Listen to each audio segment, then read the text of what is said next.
थेट विधानसभेचं कामकाज बघूयात. नाना पटोले दिशा सालियन प्रकरणावर बोलतायत. या ठिकाणी ज्या पद्धतीनं मगाशी एका सन्माननीय सदस्यांनी तोच विषय उपस्थित केला, मंत्री उभे झालेत, अध्यक्ष महाराज 5 वर्षाच्या पहिलेची घटना, आज त्याचे वडील आज वडील त्याचे पोलीस मुख्यालयामध्ये जातात. अध्यक्ष महाराज 5 वर्ष मला बोलू द्या, आता मला बोलू द्या. सन्माननीय अध्यक्ष महाराज, नाही मंत्री महोदय बोलतात याच्या बाबतीत या संदर्भामध्ये सरकारची भूमिका मंत्री महोदय बोलतात. एक या तुम्हाला खरं ऐकून घ्यायचं नाही, तुम्हाला खरं ऐकून घ्यायचं नाही. सन्माननीय अध्यक्ष महाराज, जरी सन्माननीय विरोधी पक्षांनी सभात्याग केला असेल, त्यांना वस्तुस्थिती ऐकून घ्यायची कदाचित नसेल म्हणून ते सभागृहातनं त्यांनी सभात्याग केला. या संदर्भामध्ये मगाशी देखील मी सरकारची भूमिका स्पष्ट केली. सन्मान्य सदस्य गायकवाड साहेब बोलत होते, सन्मान्य सदस्य राम कदम साहेब बोलतायत. राज्य सरकारनं हेच सांगितलं की कदम साहेब त्यांचं होऊ द्या. अध्यक्ष महोदय, माझं प्रामाणिक म्हणणं एवढंच आहे की जसं दिशा सालियनच्या वडिलांना धाक दहशत दाखवून तिच्या वडिलांना पुढे येऊ दिलं नाही, तसं सुशांत सिंग राजपूतच्या बाबतीत हे घडलं असेल, तसं सेम रिया चक्रवर्तीच्या बाबतीत हे घडलं असेल. आणि काय कारण होतं की उद्धव ठाकरे सरकार त्या बिहारच्या पोलिसांना चौकशीपासून परावृत्त करत होतं, चौकशी करू देत नव्हतं. आणि अध्यक्ष महोदय, त्या सुशांत सिंग राजपूतच्या घरातलं फर्निचर काढून दिलं, घराला पेंट लावला, ज्या पद्धतीने पुरावे नष्ट केले, हे कसलं होतं काय? अध्यक्ष महोदय, मला एक फक्त या ठिकाणी निदर्शनात आणून द्यायचंय, त्यावेळेचा सगळा कालखंड काढा. दररोज उबाटाचे नेते त्या रिया चक्रवर्तीच्या प्रवक्त्यासारखं बोलत होते. त्यामुळे माझी आपल्या माध्यमातून सरकारला विनंती आहे की दिशा सालियनची SIT मार्फत चौकशी होते त्या प्रकरणाची. सरकारनं पुन्हा एकदा उद्धव ठाकरे सरकारनं पुरावे नष्ट केले का सुशांत सिंग राजपूतचे? त्याचा खरा गुन्हेगार कोण, खरा दोषी कोण, याची चौकशी पुन्हा नव्यानं सुरू केली पाहिजे, ही आपल्या माध्यमातून माझी मागणी आहे. आणि माननीय मंत्री महोदयांनी याचं उत्तर द्यावं. सन्माननीय अध्यक्ष महोदय, या सन्माननीय अध्यक्ष महोदय, या प्रश्नाचं उत्तर मी मगाशी दिलेलं आहे. मगाशी सन्माननीय सदस्य संजय गायकवाड साहेबांनी दिशा सालियनच्या मृत्यू प्रकरणामध्ये तिच्या वडिलांनी काल मुंबई पोलीस आयुक्तांकडे जाऊन जे काही त्यांचं म्हणणं दिलेलं आहे, जो काही जबाब दिलेला आहे, जे काही त्यांना म्हणायचं होतं ते म्हटलेले आहेत, ते सगळं रेकॉर्डवर घेतलं जाईल हे मी सांगितलेलं आहे. आता सन्माननीय राम कदम साहेब म्हणतात की दिशा सालियन केसचा आणि सुशांत सिंग राजपूत केसचा याच्यामध्ये संदर्भ आहे किंवा याच्यामध्ये संबंध आहे. तर या बाबतीत सुद्धा मी सन्मान्य राम कदम साहेबांना सांगू इच्छितो, कोणालाही पाठीशी घातलं जाणार नाही.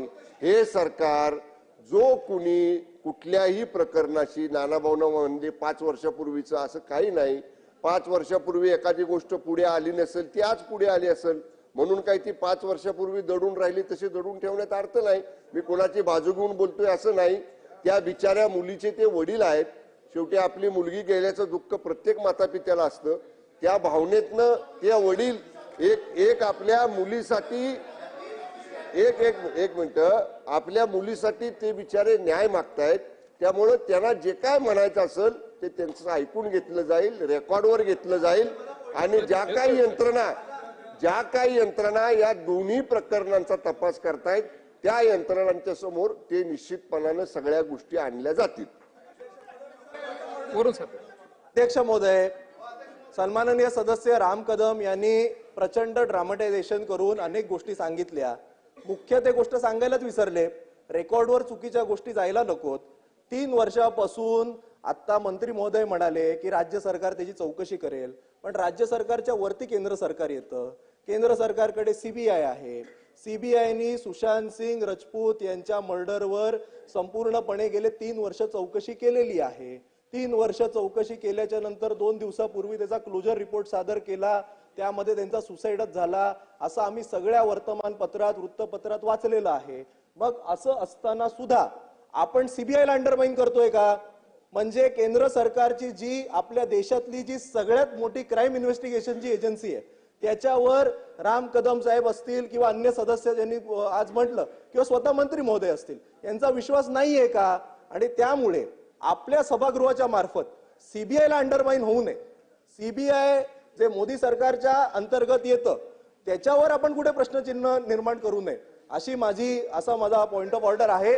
आता दुसरा विषय वारंवार उद्धव ठाकरे सरकार हे असं करून आमच्या नेत्यांना जर बदनाम करण्यात येणार असेल आणि कुठेही काही चुकीचं असेल, सन्माननीय माझे सदस्य अध्यक्ष किशोर महोदय तुम्हाला विनंती आहे की ते काढून टाकण्यात यावं. सन्माननीय अध्यक्ष महोदय, सन्माननीय सदस्य वरुण सरदेसाई साहेबांनी सांगितलं की सुशांत सिंग राजपूत केसचा क्लोजर रिपोर्ट सीबीआयनं दिलेला आहे. मी आता काय उल्लेख केला आपण रेकॉर्ड काढून बघा. सन्माननीय सदस्य राम कदम साहेब काय म्हणतायत, दिशा सालियनच्या केसमध्ये तिच्या वडिलांनी पोलिसांकडे जी अधिकची माहिती दिली त्या माहितीचा संदर्भ त्या केसशी संबंधित आहे, त्यामुळे त्याचं इंटरलिंकिंग आहे का? मी एवढं स्पष्टपणे सांगण्याचं कारण की उद्धव ठाकरे सरकारमध्ये सुद्धा मी 2.5 वर्ष गृह विभागाचा राज्यमंत्री होतो, त्यामुळं थोडीशी मला उद्धव ठाकरे साहेब मुख्यमंत्री असताना संधी मिळाली आणि उद्धव ठाकरे साहेबांनी आम्हाला सांगितलं होतं त्यावेळी कोणावर अन्याय करायचा नाही, माता भगिनींवर तर बिलकुल अन्याय करायचा नाही. त्यामुळं आम्हाला ती शिकवण आजही आहे. त्याचा आधार घेऊन फक्त मी सांगतोय की या प्रकरणामध्ये सीबीआयला चॅलेंज करायचा राज्य सरकारचा बिलकुल विषय नाही. सीबीआयला की कुठं सीबीआयवर ओव्हररूल करायचा बिलकुल विषय नाही. ज्या गोष्टी समोर आलेल्या आहेत त्या गोष्टी मी मगाशी म्हटलं एक पिता म्हणून तिच्या वडिलांनी मांडलेल्या आहेत. कुणालाही 5 वर्षापूर्वीचं दुःख हे काही दुःख नसतं असं नाही.